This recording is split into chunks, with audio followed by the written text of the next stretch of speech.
આગળ સ્વાધ્યાય 1.4 દાખલા નંબર 3 તમને વસ્તુ આપી છે એથી લઈને એ લગીને તમને એકમ આપ્યા છે ક્વિન્ટલ 20 કિલોગ્રામ 10 લીટર 5 ડઝન અને મીટર. મેં તમને કીધેલું એકમવાળી રીત ક્યારે કહેવાય તો કે એકમવાળી રીતમાં આગળ આંકડા હોવા જોઈએ. તો જો ભાઈ 20 10 આંકડા છે એટલે આ રીત એકમવાળી છે.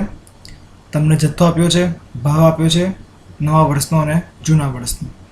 આગળ આપણે પહેલાં સમજી લઈએ જથ્થાને શું કહેવાય છે તો કે આપણે જથ્થાને ક્યુ કહીએ છીએ, ભાવને આપણે કહીએ છીએ પી.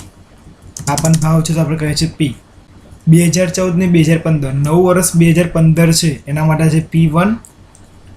2014નો ભાવ છે એટલે જૂનું વર્ષ છે એટલે P0 અને ઉપર જથ્થો છે એટલે ક્વોન્ટિટીનો ક્યુ અને જૂનું વર્ષ છે એટલે 0 એટલે Q0 P0 અને P1. હવે બીજું કે એકમવાળી રીત હતી એટલે આપણે એકમ પ્રમાણે જોવા જઈશું તો આપણે અંદરની રકમ બદલવી પડશે. તો કઈ રીતે બદલશું તો ક્વિન્ટલને કિલોગ્રામમાં આપણે મેળવીએ છીએ એટલે કિલો ક્વિન્ટલને કિગ્રા પણ કહી શકાય છે. એટલે જે કિગ્રા શબ્દ હોય એ બદલશું નહીં એટલે આ બંને શબ્દ આપણે બદલવાની જરૂર છે નહીં. એટલે 50 કિલોગ્રામ એવા ને એવા રાખશું. પણ 1 ક્વિન્ટલ બરાબર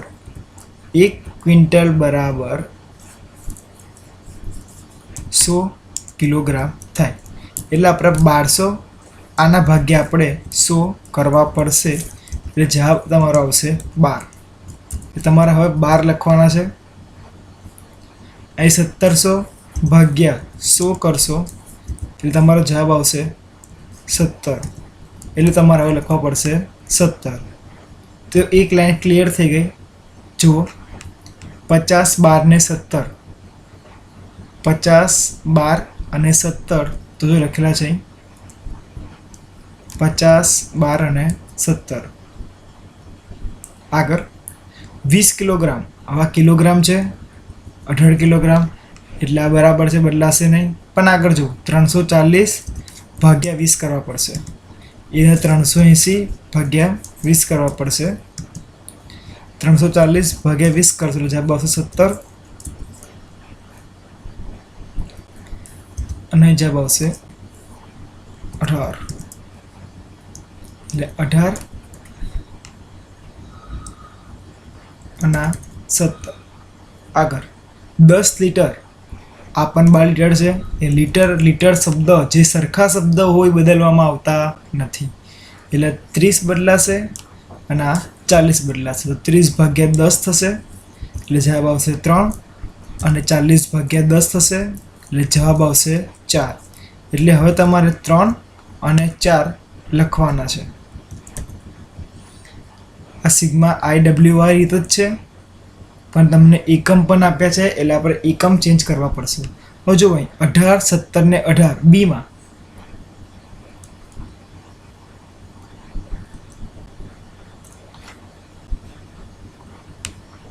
અહીં 19 આવશે 380 ભાગ્યા 20 19 દુ 38 એટલે 19 કરી દો એટલે 19 17 18 તો જોઈ લો અહીં છે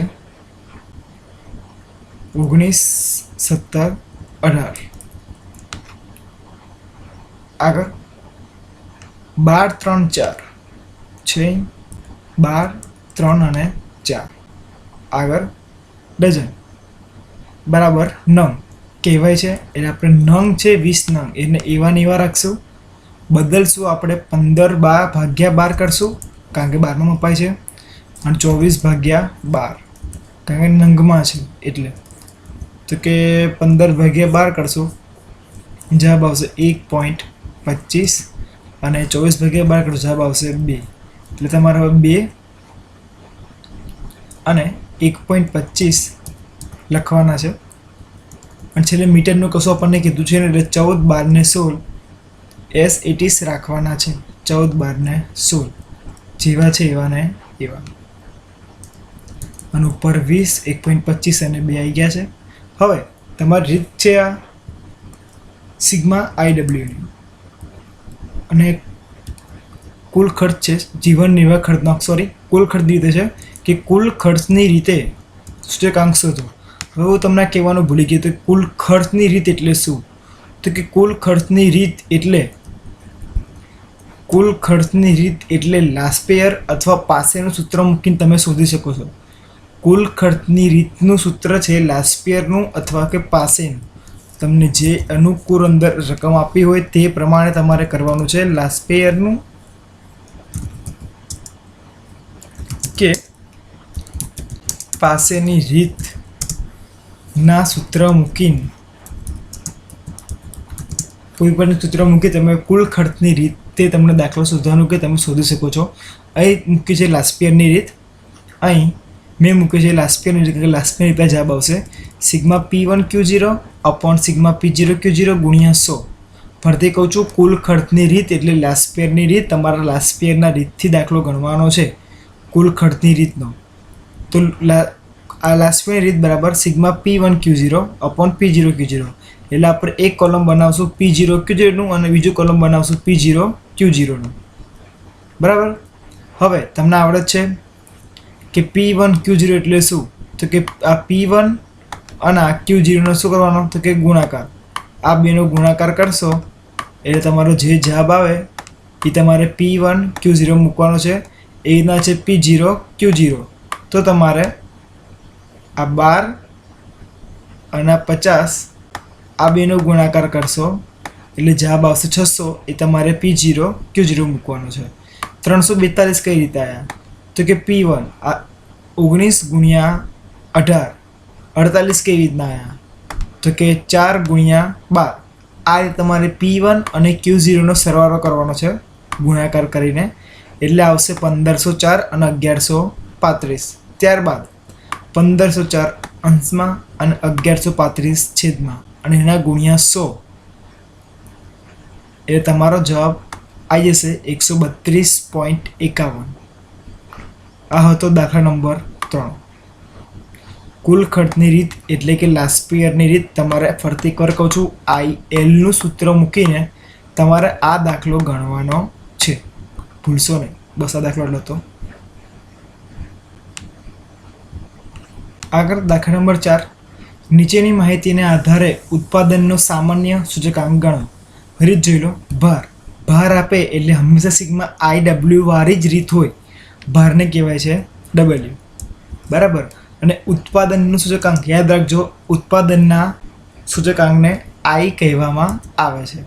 એટલે આપણને IW બંને આપેલા જ છે. તમને I પણ આપેલો છે અને તમને W પણ આપેલો છે. બરાબર. તો આપણે આઈની લાઈનમાં ડબલ્યુની લાઈનમાં લખી દઈશું. ત્યારબાદ એકદમ રીત સાદી છે. તમને I આપ્યો છે અને આપ્યો છે તમને W. તો Iનો અને Wનો શું કરશું? તો કે ગુણાકાર. IWનો ગુણાકાર કરશું એટલે કે 220 ગુણ્યા આ 220 ગુણ્યા 15. જવાબ આવશે તમારો 3300. એવી રીતના 225 ગુણ્યા 23. જવાબ તમારો આવશે 5175. આ રીતે IW અને Wનો સરવાળો કરી દેવાનો. Wનો આવશે 100. એ તમારે 100 મૂકી દેવાના અહીં. આ 100 જે છે એ. અને સિગ્મા IWનો સરવાળો આવશે 21320. 21320 તે તમારે મૂકી દેવાના છે અંશમાં. ત્યારબાદ સૂત્ર પ્રમાણે સિગ્મા IW પણ સિગ્મા W 21320 ભાગ્યા 213 ભાગ્યા 100 કરશો એટલે જવાબ આવશે 213.20. આ મળી ગયો તમને ઉત્પાદનનો સામાન્ય સૂચકાંક. સિમ્પલ રીતે તમને I પણ આપેલો અને W પણ આપેલો. તમારે ખાલી બેનો ગુણાકાર કરવાનો હતો. ગુણાકાર કર્યા બાદ જે જવાબ આવે એને IW કહેવાય. IWનો સરવાળો કરો, એને Wનો સરવાળો કરો. 21320 ભાગ્યા 100 કરો તો જવાબ આવે 213.20. તે તમારું ઉત્પાદનનો સામાન્ય સૂચકાંક કહેવામાં આવશે. આગળ સ્વાધ્યાય 1.4નો છેલ્લો દાખલો, દાખલા નંબર 5. એક વિસ્તારમાં કામદાર વર્ષ માટે કાપડના સમૂહના ખર્ચની વિગતો નીચે પ્રમાણે છે. તો કુલ ખર્ચ અને કૌટુંબિક બજેટની રીતે કાપડના સમૂહનો સૂચકાંક ગણો. કુલ ખર્ચની રીત અહીં તમને આપે છે કુલ ખર્ચની, એટલે કીધું એમ કા લાસ્પેરની કા પાસેની તમે કોઈ પણ રીતે દાખલો ગણી શકો છો. અને કૌટુંબિક બજેટની રીત એટલે સિગ્મા IW વાળી. હવે તમને આવડી જવું જોઈએ કે કૌટુંબિક બજેટ અને કુલ ખર્ચ શું છે. કુલ ખર્ચની રીત એટલે લાસ્પેરની કે પાસેની રીત, અને કૌટુંબિક બજેટની રીત એટલે સિગ્મા IW વાળી રીત. દાખલો થોડોક મોટો છે, ધ્યાન આપજો. અહીં તમને એકમ આપ્યા છે, અહીં તમને એકમ આપ્યા છે, પણ જો એકમમાં તમને નંગ મીટર તમને આની અંદર આગળ એક આંકડામાં એકમાં પણ આંકડો આપેલો હોય તો જ એકમવાળી રીત કહેવાય. એમાં તમને એકમાં આંકડો આપ્યો છે ને એટલે એકમવાળી રીત છે નહીં. બરાબર, એટલે આપણે આના હવે જોવાની છે નહીં. આગળ જથ્થો જેને આપણે કહીએ છીએ Q, ભાવ જેને આપણે કહીએ છીએ P, 2015નો ભાવ જેને આપણે કહીએ છીએ P. જથ્થો 2010નો છે એટલે જૂનું વર્ષ છે એટલે Q0, પહેલી લાઈન Q0ની છે. 2010 જૂનું વર્ષ છે, ભાવનો P જૂનું વર્ષ એટલે 0, P0. અને આગળ કે આ એટલે કે 2015નો ભાવ એ તમારો P1 થશે એટલે Q0, P0 અને P1. તો Q0ની લાઈન આખી Q0ની લાઈન છે 5, 8, 20, 15. તે આપણે આ Q0 છે તેમાં મૂકી દઈશું, મૂકેલી જ છે. આગળ વર્ષ જવાબમાં જો નીચે વર્ષ 2010નો ભાવ P0 370, 32.40, 20.90. તે પણ જુઓ P0 એવા ને એવા મૂકેલા જ છે.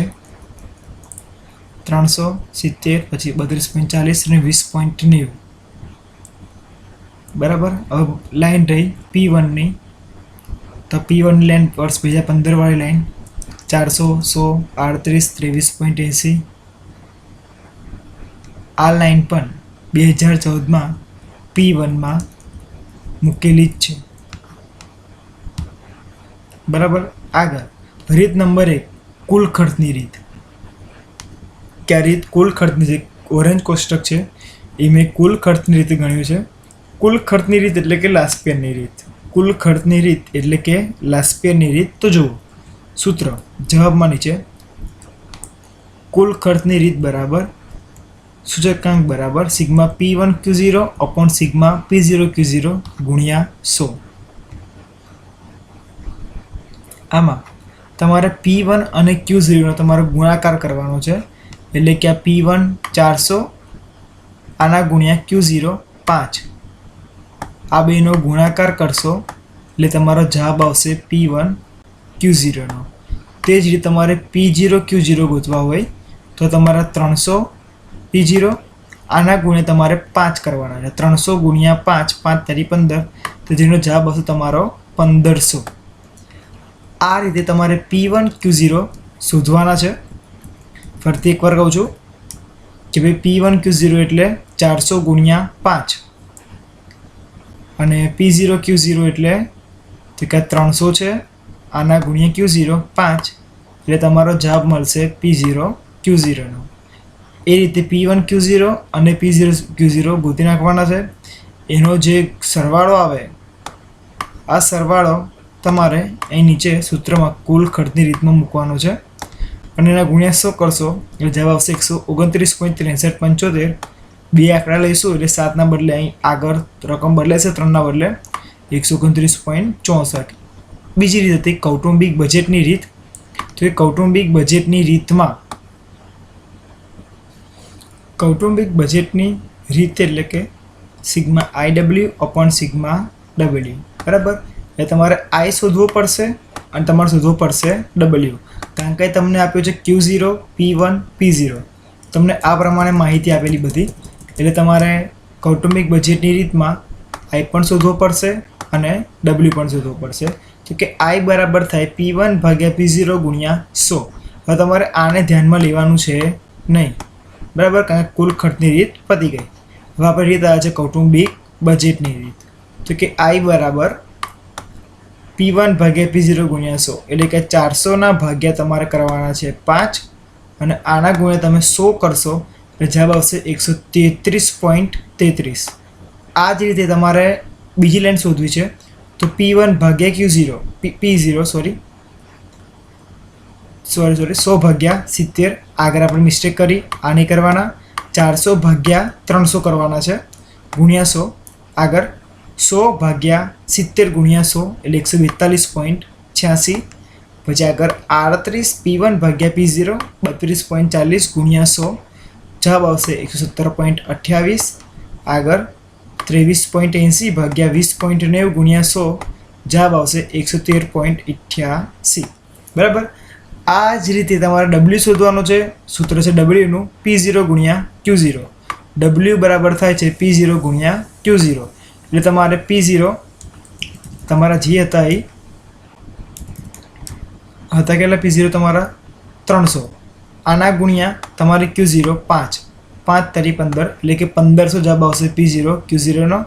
એ રીતે ધોતીનું શોધવું હોય તો 70 ગુણ્યા 8 7 × 56 560. બરાબર. W મળશે, I મળશે. તમને I મળી જાય અને તમને W મળી જાય. પછી તમારે I અને Wનો શું કરવાનો છે? ગુણાકાર. તમે IWનો ગુણાકાર કરશો એટલે તમને મળશે IW. તો કે તમારે 133.33 એના ગુણ્યા તમારે 1500 કરવાના છે. આ બેનો ગુણાકાર કરશો એટલે તમને મળશે IW. આ જે પણ મળે એનો સરવાળો કરી દેજો. 3,91,695.42 એના ભાગ્યા સિગ્મા W 3021.5 એ કરેલા જ છે. જવાબ આવશે 129.6361 એટલે કે 129.64. હવે જુઓ આ બેનો જવાબ સરખો જ આવ્યો છે. તો લખ્યું છે કુલ ખર્ચની રીતે કાપડનો સૂચકાંક 129.64 તેમજ કૌટુંબિક અંદાજપત્રની રીતે પણ કાપડનો સૂચકાંક 129.64 જ છે. આમ ચાલુ વર્ષના કાપડના સમૂહનો સૂચકાંક કુલ ખર્ચની રીતે અને કૌટુંબિક બચી રીતે કેવું મળે તો કે સમાન. જો જવાબ સરખો ના આવે તો આ દાખલો ખોટો ગણવામાં આવે છે અને જો જવાબ સાચો હોય સમાન હોય તો જવાબને સાચો ગણવામાં આવે છે.